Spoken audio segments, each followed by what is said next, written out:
स्नेहा का सपना था कि उसे कोई बहुत ज्यादा समझदार और स्मार्ट पढ़ा लिखा लड़का मिले। लेकिन कहते हैं ना, जो भाग्य में होता है होता वही है। देख, मैं साफ कह रही हूँ, लड़की के बाप के पास भर भर के पैसा है। अरे एक बार लड़की ने तुझे पसंद कर लिया तो समझ के पैसे की तो नदियां भर जाएंगी, लेकिन फिर भी तेरी प्यास नहीं बुझेगी बेटा। अरे माँ, फ्रिज में मैंने 2 बोतल पानी की रखी है, और कैसे प्यास बुझेगी। अरे पांचवी फेल, मैं बात कर रही हूँ पैसों की प्यास की। तू गवाह नहीं समझेगा इस बात को। बस तुझसे लोगों की नौकरी करवा लो। वो क्या है ना आशीष की माँ, वो सीधा है, और जिसे तू लोगों की नौकरी बोल रही है ना, वो आशीष का प्यार है अपने लोगों के लिए, जिनसे वो प्यार करता है या जिनसे जुड़ा हुआ है वो। अरे जमाना नहीं रहा वो। अरे आज की डेट में तो ना बेटा माँ का है, ना ही पति पत्नी का। कैसी बात कर रही है माँ?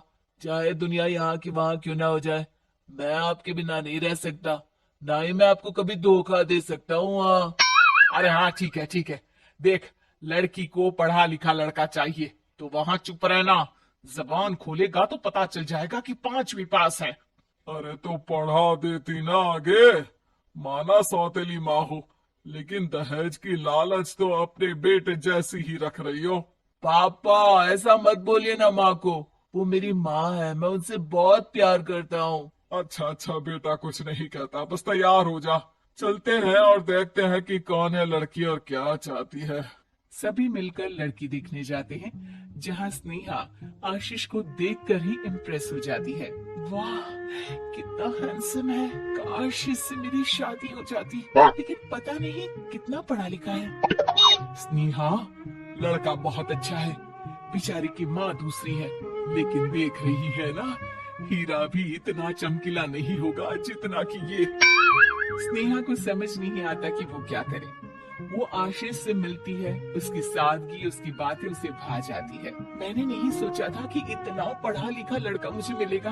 मैं शादी करने के लिए तैयार हूँ। और फिर स्नेहा और आशीष की शादी हो जाती है।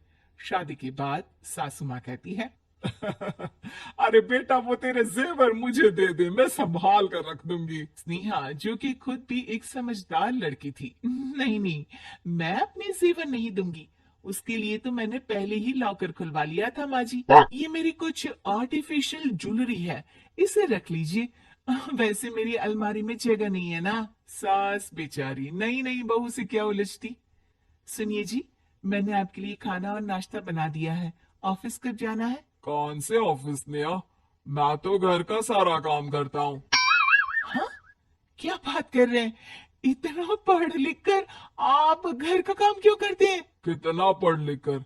मैंने तो सिर्फ 5वीं तक पढ़ाई की है। तभी वहाँ सास आ जाती है। अरे 5वीं तक भी पढ़ लिया तो समझो मेरी कृपा से, वरना तो जो इसके लक्षण थे ना, क्या बताना। अच्छा आशीष, जरा बाहर जा और भाग कर टूथपेस्ट लेकर आ।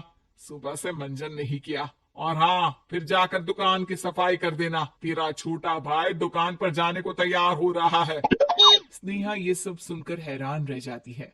वो सोचती है कि आखिर उससे क्या गलती हो गई जो उसके साथ ऐसा हुआ। आशीष स्नेहा के पास जाता है। सुनो, तुमको तो मैंने पहली मुलाकात में ही बताया था कि। स्नेहा आशीष की बात ही नहीं सुनना चाहती है। वो जोर से चिल्लाती है, चुप रहो बिल्कुल, गंवार कहीं के।